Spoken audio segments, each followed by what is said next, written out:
tarde. É uma alegria muito grande estarmos aqui reunidos para este seminário.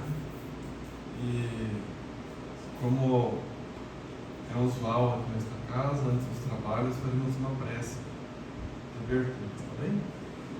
Levemos nossos pensamentos a Deus, nosso Pai Criador, lembrando a figura amorável de Jesus, que nos inspira, que nos ilumina, que nos conduz, para que nós possamos ter aqui uma tarde de aprendizado compartilhado, uma experiência construtiva em nossa atual etapa evolutiva.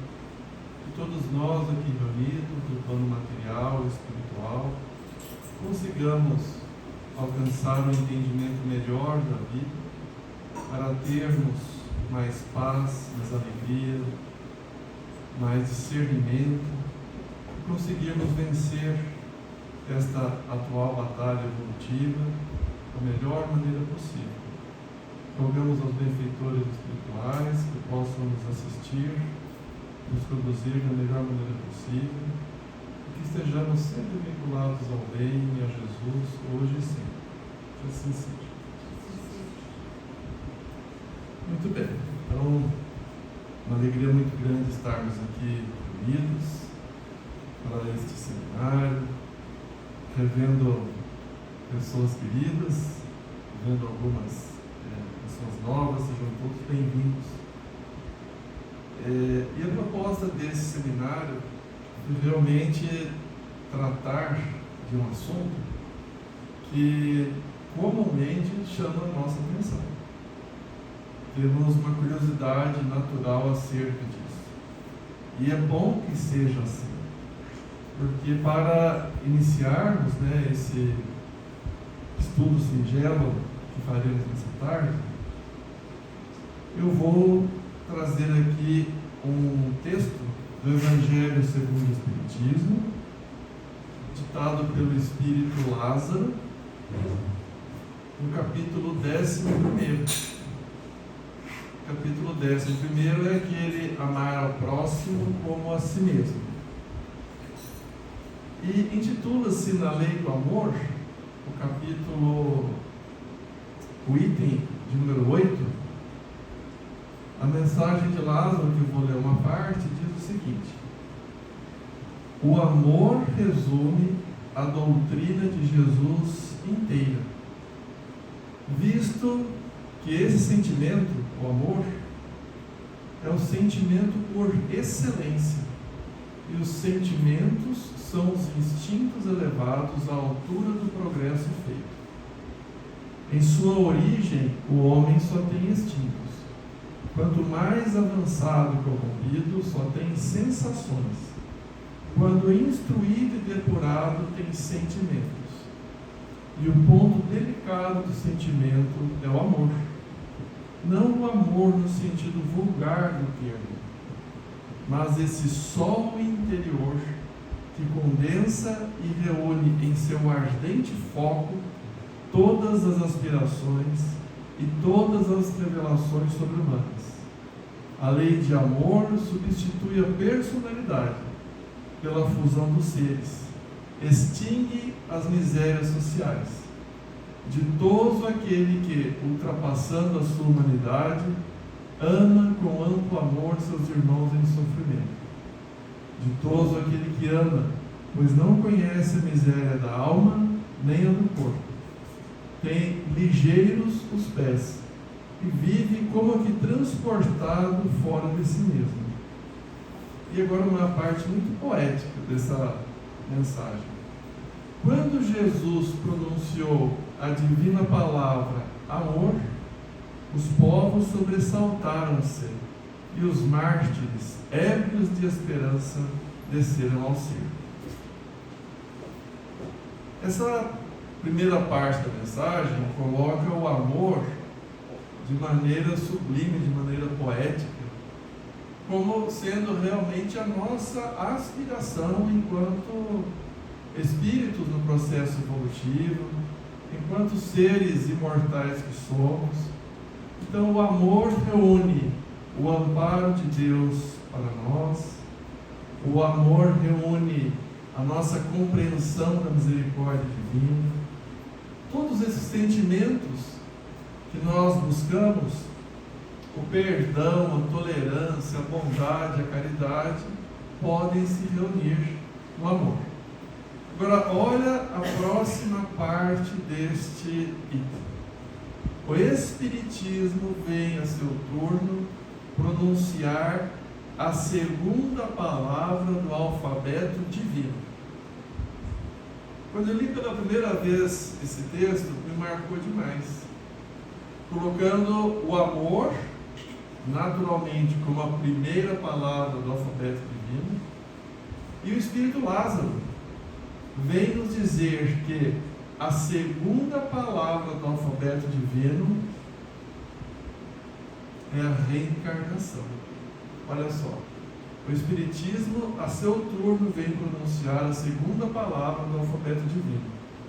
Estai atentos, pois que essa palavra ergue a lápide dos túmulos vazios, e a reencarnação, triunfando da morte, revela às criaturas deslumbradas o seu patrimônio intelectual. Já não é ao suplício que ela conduz o homem, conduz-o à conquista de seu ser, elevado e transfigurado. Então, quando nós lemos este item 8, do capítulo 11º do Evangelho segundo o Espiritismo, facilmente percebemos a importância da reencarnação em nossas vidas.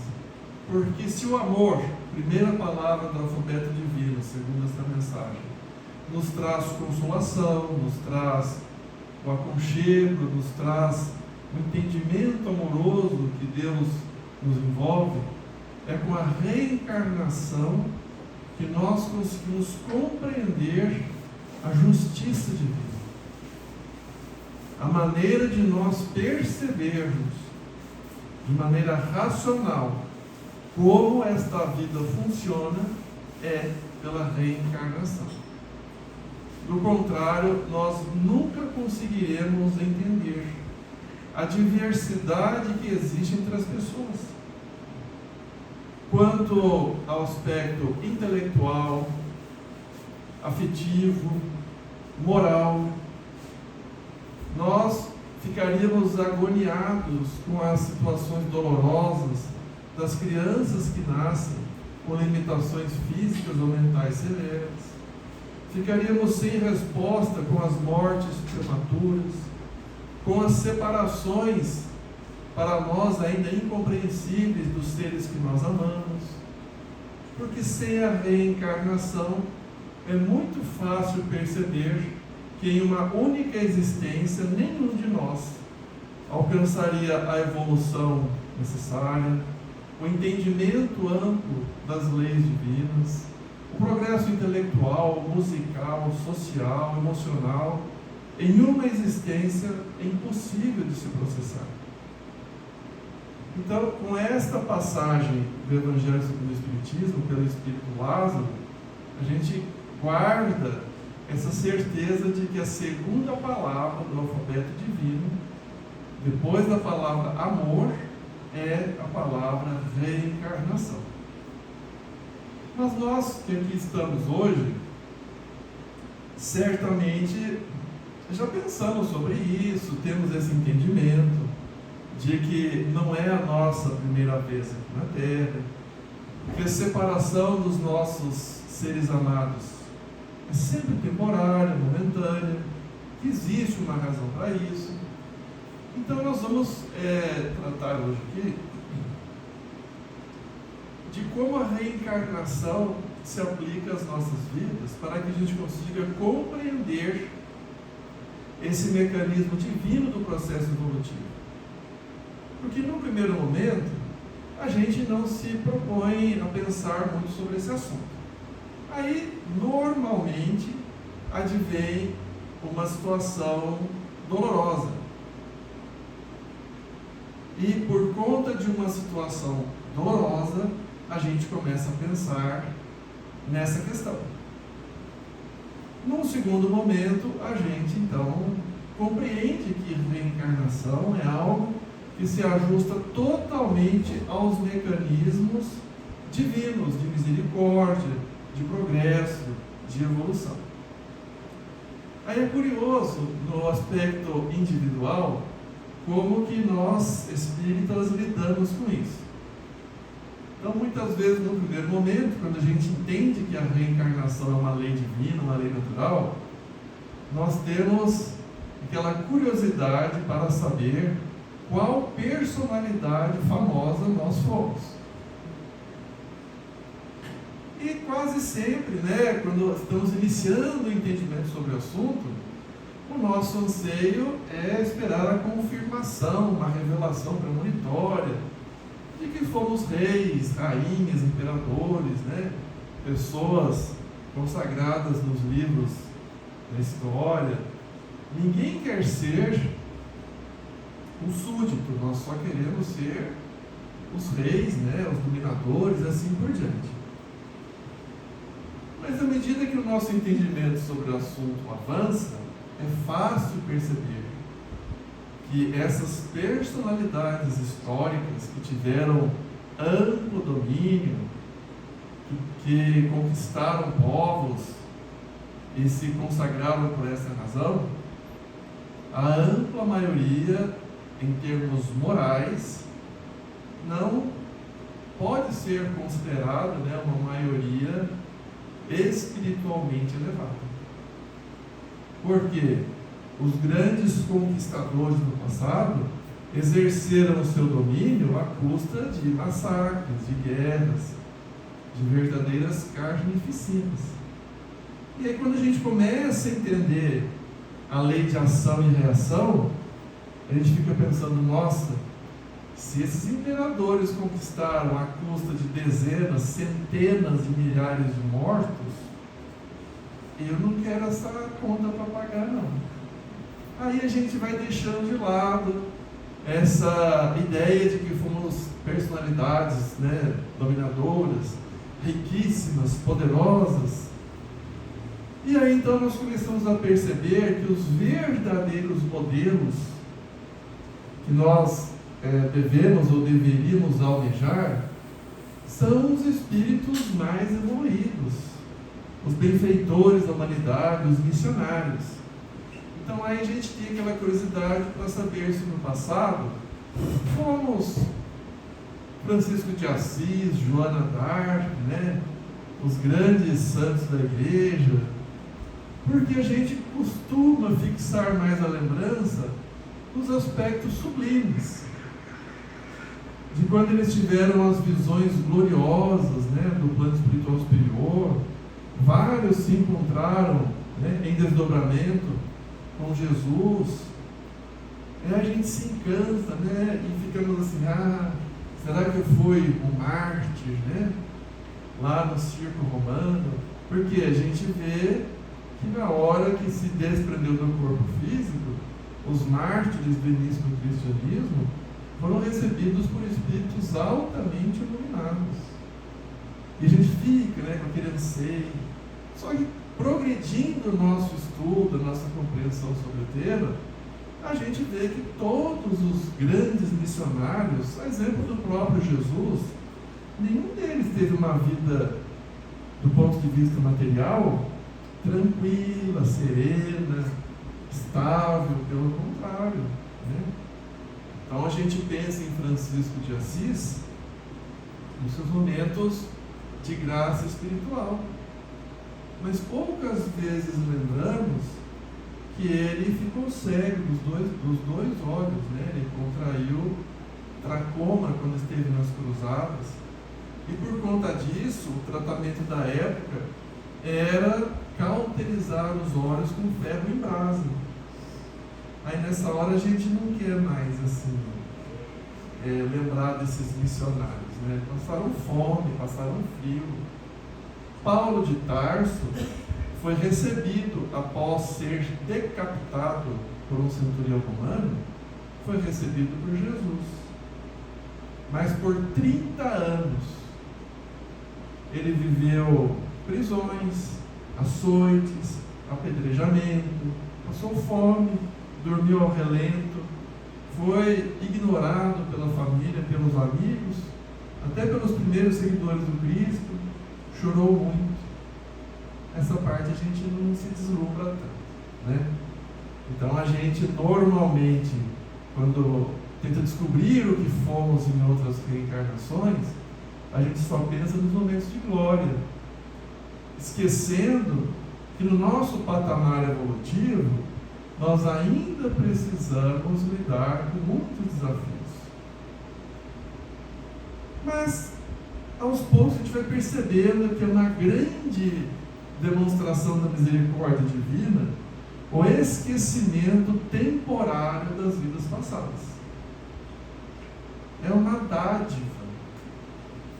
Porque se lembrássemos tudo que já fizemos, não teríamos coragem de nos olharmos no espelho, de olharmos para as pessoas que convivem conosco. Por quê? Querem saber o que foram nas suas vidas passadas? É possível, agora. Cada qual considere seus piores defeitos. Multiplique a intensidade desses defeitos várias vezes. Se hoje nós temos ímpeto de agredir verbalmente alguém, ou fazemos isso, né? Se nós trocamos palavras ásperas com alguém, nas vidas passadas nós trocávamos agressões físicas. E nós nos matávamos mutuamente, abandonávamos, traíamos. Era isso que nós fazíamos. Quando estamos no trânsito, né?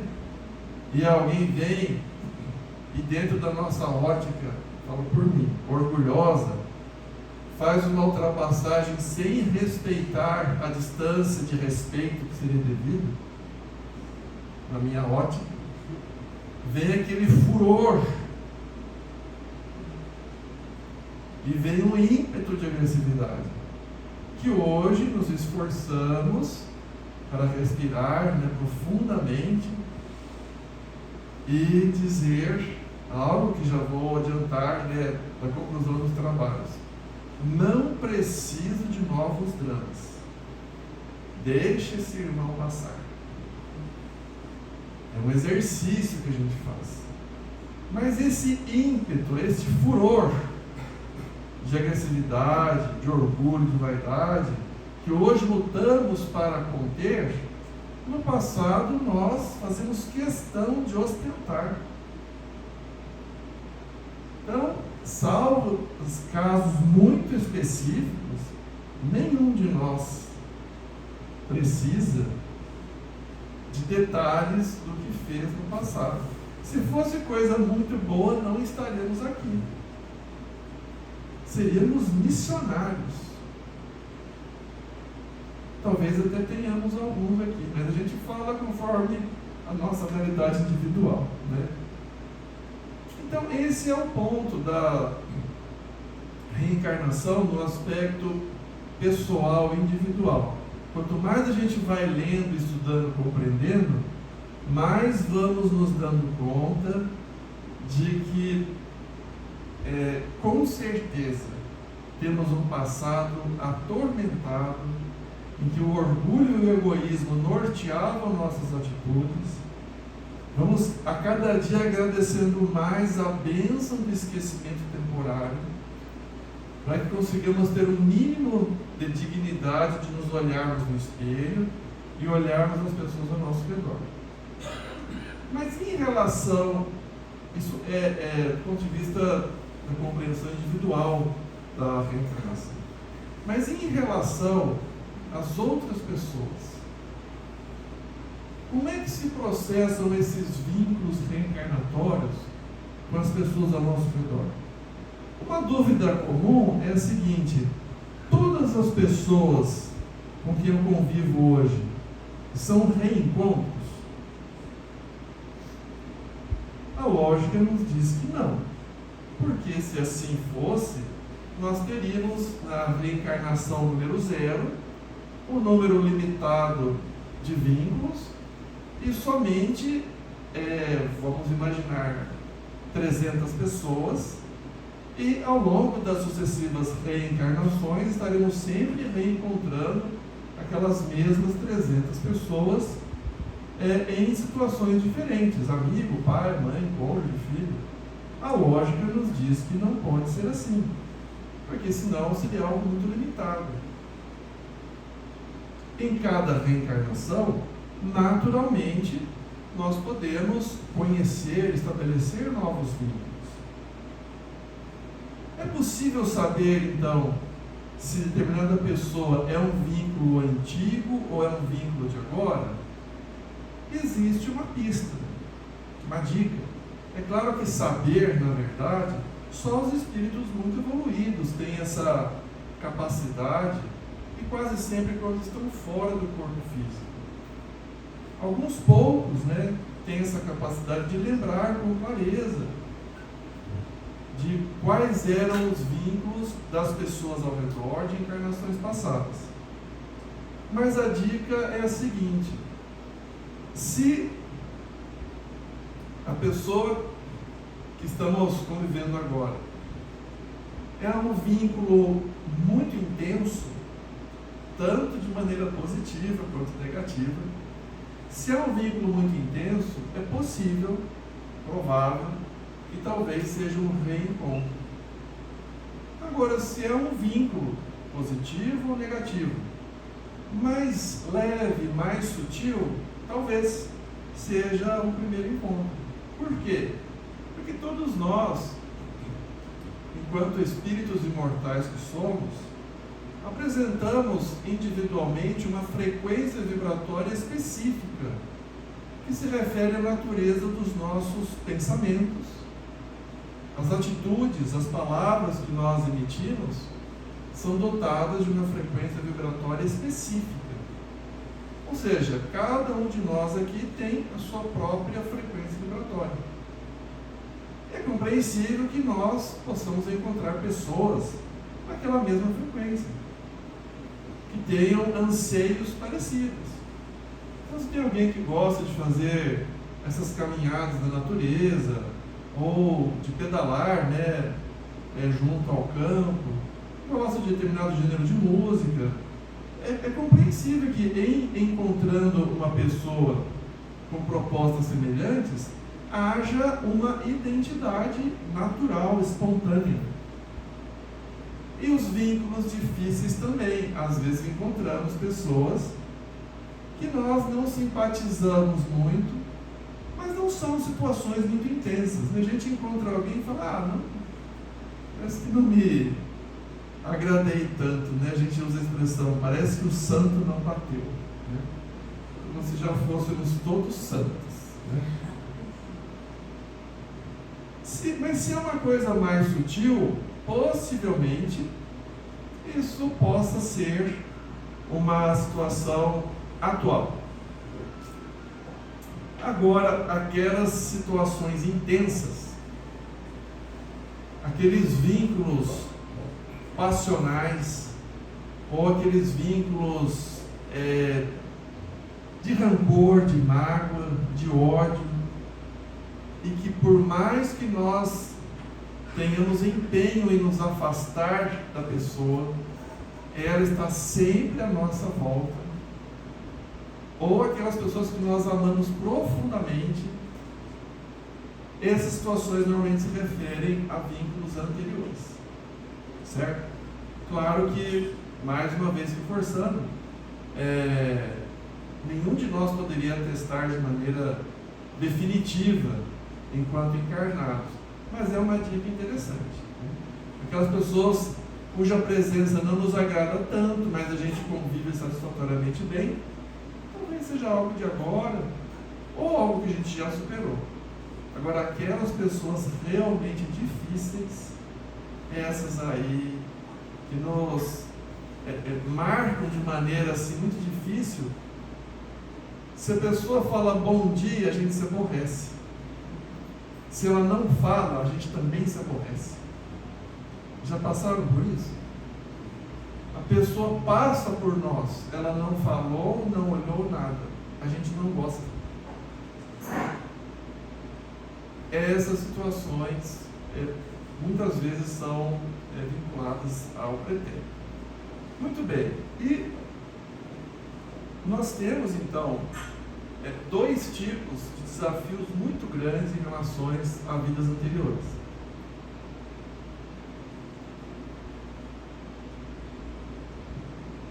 Que nos causam frequentemente dificuldades enormes, provações, expiações. Eu vou falar mais das dificuldades. Por quê? Porque lidar com as facilidades é mais agradável. Então, aquelas pessoas queridas ao nosso coração, podemos considerar que já são um patrimônio conquistado, são pessoas que não nos exigem muita coisa. Quem são essas pessoas? Aquelas cuja presença por si só nos agrada. Se a pessoa não falar nada, a gente gosta. A gente gosta da presença. Se a gente fica anos, décadas sem encontrar, a gente vê uma vez, parece que foi ontem. Se a pessoa por qualquer razão tem uma atitude que a gente não gosta tanto, facilmente nós perdoamos. A gente encontra desculpa para tudo. Devia estar cansado. Mas o que é um dia de desagrado, né? Tantos dias de felicidade. Então isso, compreensivelmente, não nos exige muito. Então nós vamos falar das situações que nos exigem bastante. Quais são? Os desafetos e os vínculos afetivos que não são vivenciados. Ou seja, aqueles vínculos amorosos que por uma razão ou outra não podem se estabelecer em uma encarnação. Isso nos causa muita dificuldade, muito sofrimento, muita angústia. Então é sobre isso que a gente vai concentrar um pouco mais aqui, a questão da reencarnação. Vamos começar falando dos desafetos. Por incrível que pareça, eu vou falar algo aqui que talvez desagrade a todos nós, mas é uma verdade. Nós precisamos dos desafios. Marcelo, tem tanto, hein? Eu que ia para o shopping, passear, tomar um sorvete, venho aqui, me esforço, e você vem me dizer que a gente precisa dos desafios? Precisamos. Para fazer uma analogia, uma comparação, a gente precisa dos desafios como nós precisamos das tarefas domésticas. Como assim? Nós ainda não temos a capacidade de usarmos todo o nosso tempo livre para o bem. É fácil perceber isso. Cada um de nós, imagine-se naquele momento da semana em que tem total liberdade de usar o tempo. Total. Raríssimo de nós, quando chega esse momento, pensamos assim: puxa vida, deixa eu ir atrás daquela família que eu sei que está precisando, deixa eu ler mais uma vez o Evangelho, deixa eu meditar um pouco mais. Raríssimo de nós. O que a gente faz quando tem tempo livre? A gente quer atender aos nossos anseios naturais, de espíritos em processo evolutivo, de lazer, diversão, preocupação, com aquilo que nos traga prazer, satisfação no mundo material. E tudo bem, porque é uma parcela pequena da semana. Se nós tivéssemos muito tempo livre, se não houvesse necessidade do trabalho profissional, do trabalho doméstico, das demandas com o nosso corpo físico, ainda é bem grosseiro. Quanto tempo a gente demanda com o corpo físico? São os cuidados de higiene, alimentação, exercício, vestuário. A gente despende um tempo enorme com o corpo físico, com as tarefas da casa. E isso é importante porque nós ainda não conseguimos usar todo o tempo livre para fazer o bem. Então, Do mesmo modo como nós precisamos dessas atividades que nos mantêm fisicamente ocupados, mentalmente ocupados, os desafetos exercem esse tipo de atuação no nosso processo evolutivo. A gente precisa dos desafetos para que nós consigamos nos conduzir de maneira mais acertada. Tem uma página do Emmanuel que ilustra bem isso. Tá? Ele publicou no Reformador, né, a revista espírita, né, editada há muito tempo aqui no Brasil, e o Emmanuel coloca assim, para nos ilustrar como nós precisamos dos desafetos. O amigo é uma bênção. O inimigo, entretanto, é também um auxílio se nós nos dispomos a aproveitá-lo. O companheiro enxerga os nossos acertos, estimulando-nos na construção do melhor que sejamos capazes. O adversário identifica os nossos erros, impelindo-nos a suprimir a parte menos desejável da nossa vida. O amigo se rejubila conosco, diante de pequeninos trechos da tarefa executada. O inimigo nos aponta a extensão da obra que nos compete realizar. O companheiro nos dá força, o adversário nos mede a resistência. Quem nos estima frequentemente categoriza nossos sonhos por serviços feitos tão só para nos induzir a trabalhar. Quem nos hostiliza, porém, não nos nega o valor, porquanto não nos ignora, e sim nos combate, reconhecendo-nos a presença em ação. Na fase deficitária da evolução que ainda nos caracteriza, precisamos do amigo que nos encoraja e do inimigo que nos observa. Sem o companheiro, estaremos sem apoio, e sem o adversário, ser-nos a indispensável enorme elevação para não tombar no desequilíbrio. Isso porque o amigo traz a cooperação e o inimigo forma o teste. Qualquer servidor de consciência tranquila se regozija com o amparo do companheiro, mas deve igualmente honrar-se com a crítica do adversário, que o ajuda na solução dos problemas do reajuste. Jesus foi peremptório em nos recomendando: amai os vossos inimigos. Saibamos agradecer a quem nos corrige as falhas, guardando-nos o passo em caminho melhor.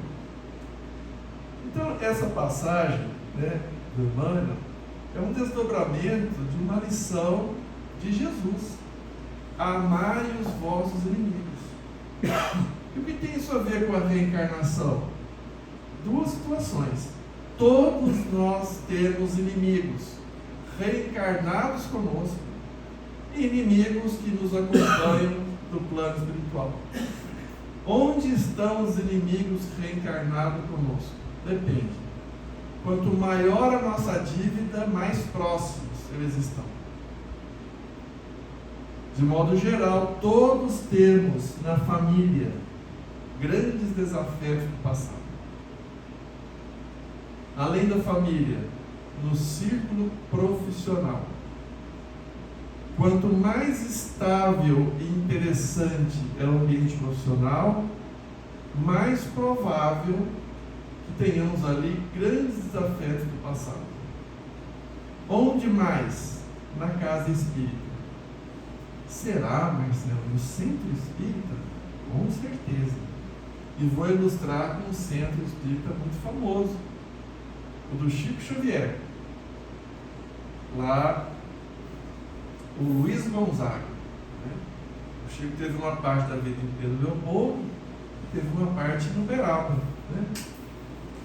O Luiz Gonzaga, de Uberaba, o Chico trabalhava na Fazenda Modelo.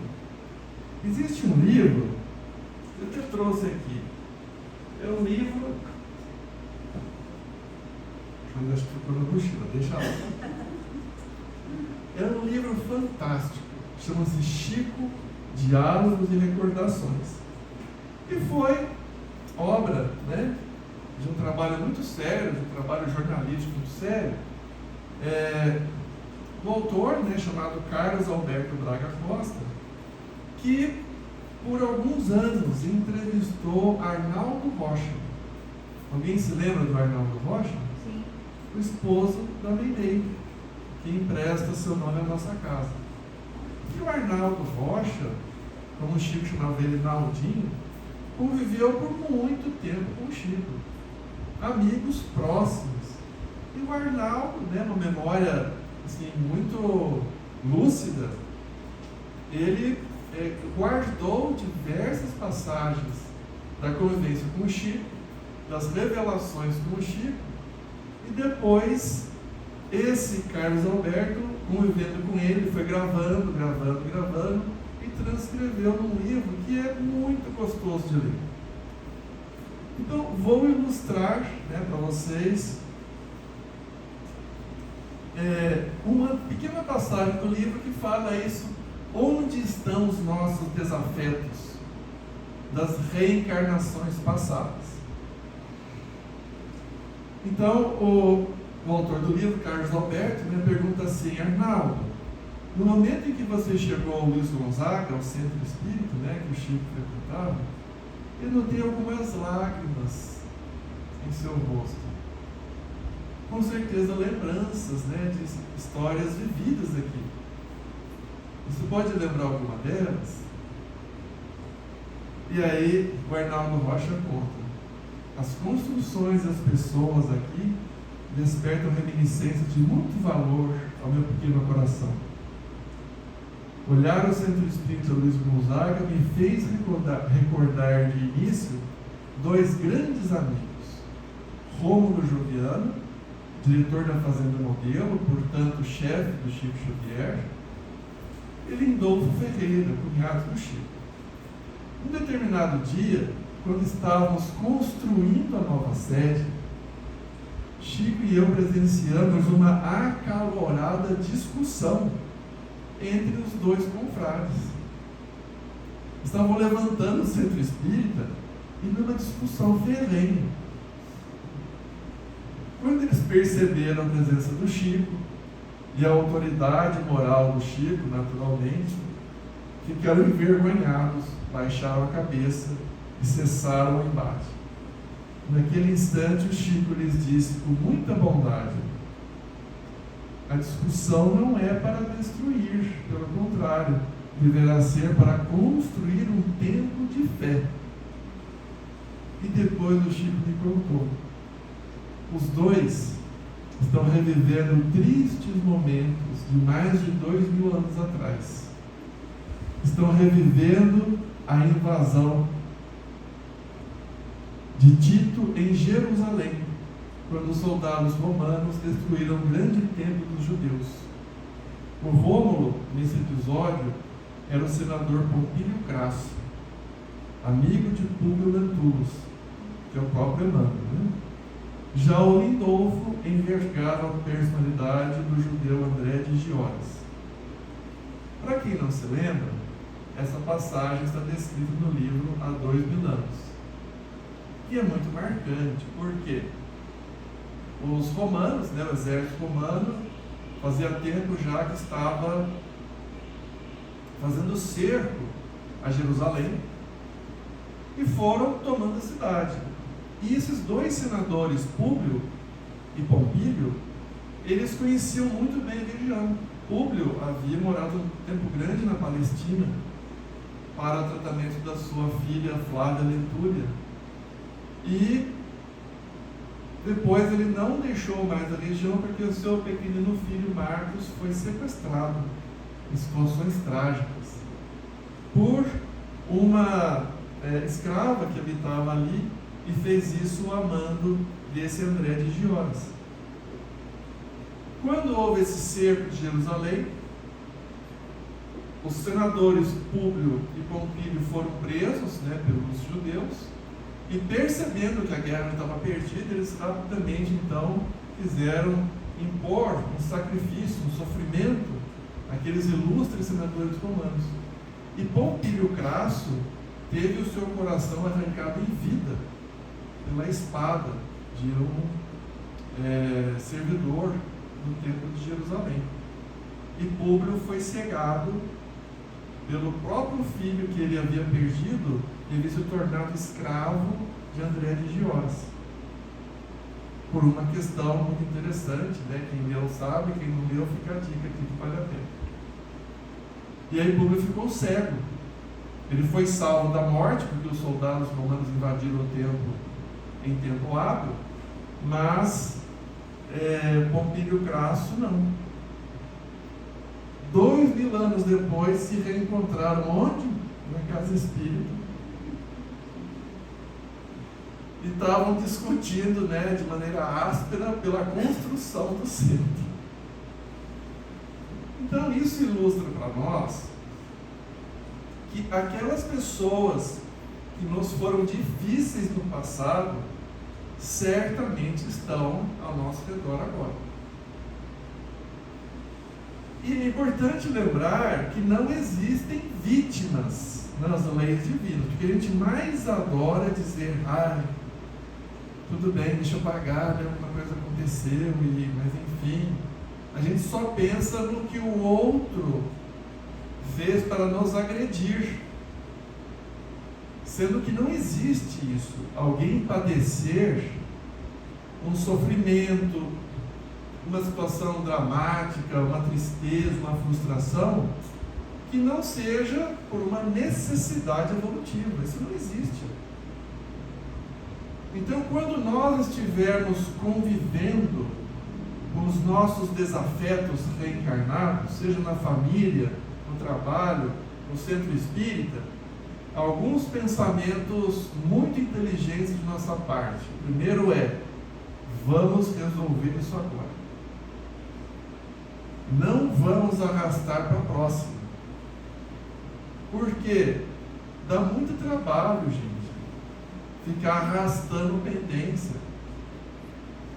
Se apareceu para nós agora, é que a gente pode pagar.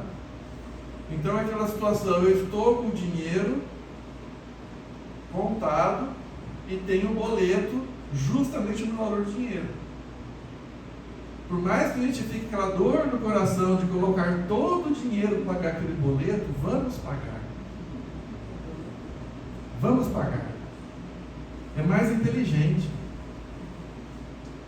Dá vontade de fazer assim, não, eu vou pegar só um pouquinho desse dinheiro, fazer uma viagem, trocar um celular, aí depois até o fim do mês vai brotar, né? Vai cair do céu mais um pouquinho, aí eu pago o boleto no fim do mês. Né? Dinheiro não brota no chão. Né? E considerando que nós temos diversas pendências, é melhor já quitar assim que surgir a ocasião. Mas Marcelo, é difícil, a pessoa não aceita.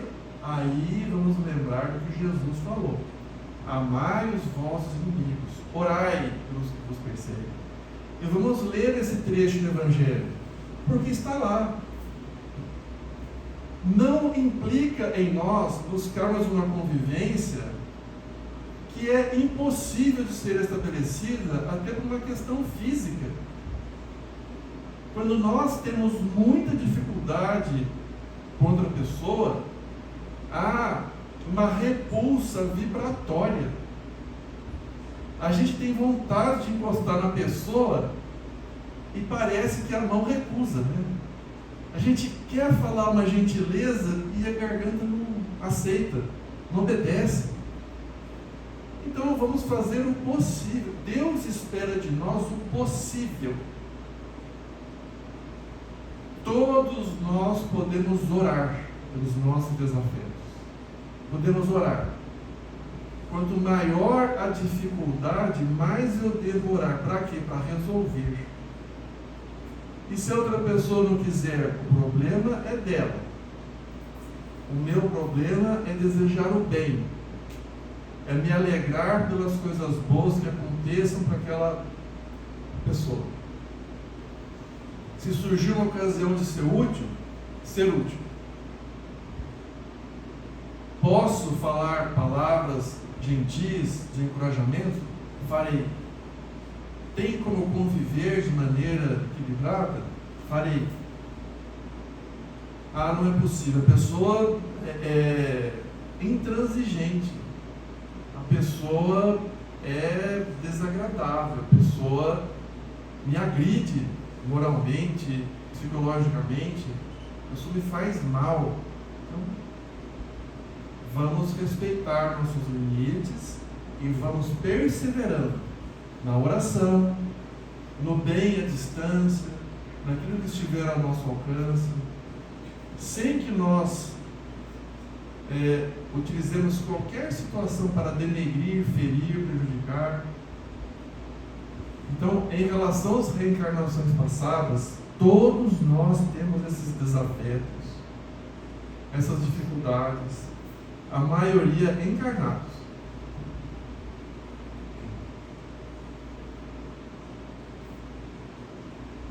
Mas também teremos, enquanto encarnados, alguns desafetos de outras encarnações que nos acompanham do plano espiritual e que nós normalmente denominamos obsessões. Eu tenho evitado esse termo porque soa para mim meio pejorativo.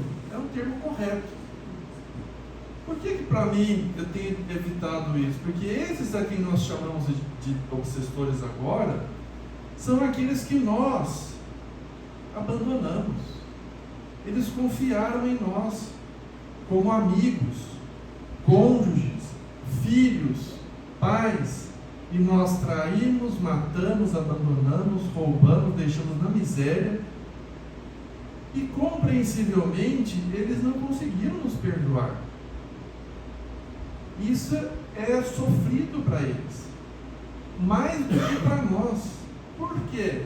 Porque nós estamos encarnados, ainda que tenhamos essas companhias espirituais que desejam o nosso mal, a nos perturbar, por estarmos reencarnados, a gente tem que trocar o gás que acabou, que atender a campainha, a gente tem que trabalhar, a gente tem que cuidar do jardim, é um amigo que está doente. E nessas demandas naturais da vida material, a gente se distrai um pouco. Quem está no plano espiritual se consumindo de raiva, de ódio, de rancor, a pessoa não tem outras atribuições. É algo extremamente doído, doloroso. E vejam, para a pessoa abrir mão da sua própria vida e se dedicar a perseguir alguém, é porque a mágoa foi muito grande. A confiança que eles tinham em nós era muito grande.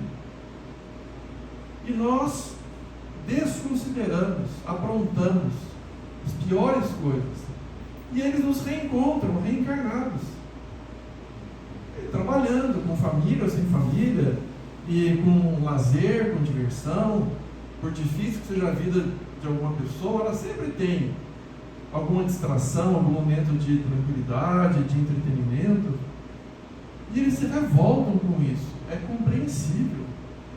Claro que não se justifica, porque ninguém deve perseguir o outro, mas é compreensível, porque nós talvez fizéssemos igual ou pior. Então, esses vínculos muitas vezes perduram por várias reencarnações. E por que é que Deus permite isso? Porque nós temos débitos.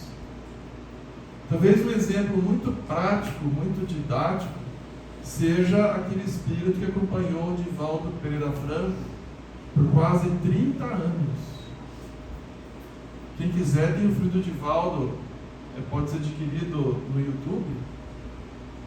Eu não sei se tem outras plataformas, para adquirir, mas no YouTube eu tenho certeza que tem, dá para alugar ou comprar. E sempre me impressionou essa passagem, porque o Divaldo já era um trabalhador do bem, todos os dias atendendo pessoas necessitadas, psicografando, já tinha fundado a Mansão do Caminho, adotado centenas de crianças, um missionário. E mesmo assim, esse desafeto dele, que ele apelidou de Máscara de Ferro, em referência a um filme da época, que havia, né, uma personagem com uma expressão muito dura, que usava uma máscara de ferro, essa entidade acompanhou Divaldo por décadas, tentando induzi-lo ao suicídio, fazendo com que pessoas agredissem o Divaldo fisicamente, tentando induzi-lo à morte por diversas formas. Eu confesso para vocês que eu ficava meio indignado. Gente, mas o homem é um missionário. Ninguém vai afastar essa entidade daí? Não. Por quê? Porque ele havia se suicidado numa existência anterior, induzido pelo Divaldo. Confiava no Divaldo. E o Divaldo depois fala que essa mensagem do Emmanuel que eu li aqui, esse espírito foi muito útil no processo de aprendizado e de trabalho do Divaldo Franco, porque ele sabia que se descuidasse um passo do compromisso, do dever dele, aquele espírito usaria o descuido que o Divaldo havia tido para gerar complicações, perturbações e tudo mais. Então o Divaldo fala, né, de um livro chamado Semeador de Estrelas, que o Divaldo comenta sobre essa entidade. Ele fala: foi um grande benfeitor da minha existência, porque graças a ele eu sabia que precisava andar na linha, justamente como o Emmanuel coloca aqui. Se o amigo nos dá alento, o desafeto nos mede a resistência. Então, em relação às reencarnações passadas, aos nossos débitos, nós precisamos aceitar que os desafetos encarnados e desencarnados são peças importantes da nossa jornada evolutiva.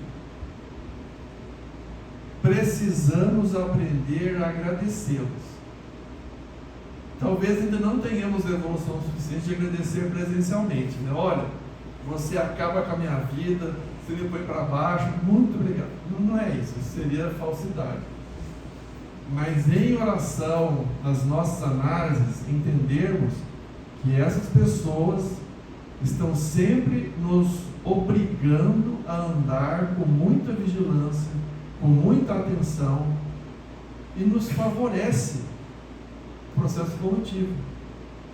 Tanto que essa entidade de Divaldo Franco, para quem leu o livro ou se lembra do filme, depois de várias décadas, ele chegou para o Divaldo e falou assim: olha, eu vou dar uma trégua, mas vou te acompanhar de perto.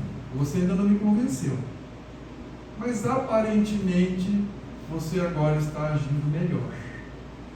E começou a acompanhar o Divaldo. Até que um dia, as irmãs que trabalhavam no Mansão do Caminho, né, as cuidadoras, chamaram o Divaldo, dizendo assim: Divaldo, abandonaram uma menininha aqui na porta. O Divaldo foi lá ver, ela estava toda suja de terra, foi deixada numa caixa de sapato, tinha até formigas no cordão umbilical. As cuidadoras limpando, cuidando da bebezinha. Divaldo pegou ela no colo, e as cuidadoras assim: Divaldo, o que nós vamos fazer? Não tem onde colocar uma criança mais nessa casa, estamos com poucos recursos. E Divaldo ficou pensando: o que Jesus faria? Jesus ia acolher. Ele falou: nós vamos receber essa criança. Mas como, Divaldo? Nós vamos dar um jeito, vamos receber. Nisso, a entidade, né, o Máscara de Ferro, apareceu para ele e falou assim: você vai pegar essa menina para cuidar? Sim, vou. Mas você ama ela? Ainda não. Acabei de pegá-la no colo agora, mas vou amá-la. Você vai cuidar dela? Eu vou cuidar dela como eu cuido de todos os outros. Aí o Espírito se comoveu muito e falou: Divaldo, agora eu estou convencido que você é uma nova pessoa. essa que você está recebendo, recém-nascida, é a minha mãezinha espiritual. E eu preciso muito dela para estabelecer o meu programa da próxima encarnação. A partir de agora, Divaldo, eu serei seu amigo. Eu vou te ajudar. É por isso que Deus permite que os nossos desafetos estejam ao nosso redor. Enquanto nós nos esforçamos para ter uma conduta decente, nós vamos dando o nosso testemunho, não de pessoas que já alcançaram a plenitude, mas o testemunho de quem está se esforçando, apesar das misérias morais, de quem está se esforçando para agir melhor. E nesse processo nós auxiliamos os nossos desafetos para que recuperem a confiança que nós os fizemos perder. Então, pessoal, como eu havia dito no início, das reencarnações, os vínculos pessoais entre as reencarnações, talvez um aspecto mais difícil seja os desafetos. E o outro aspecto são os vínculos passionais, os vínculos amorosos que nós identificamos, mas não podemos, por alguma razão, estabelecer convivência. Mas a gente vai fazer um breve intervalo, só para tomar uma água, e esticar um pouco a perna, e depois a gente continua depois do intervalo.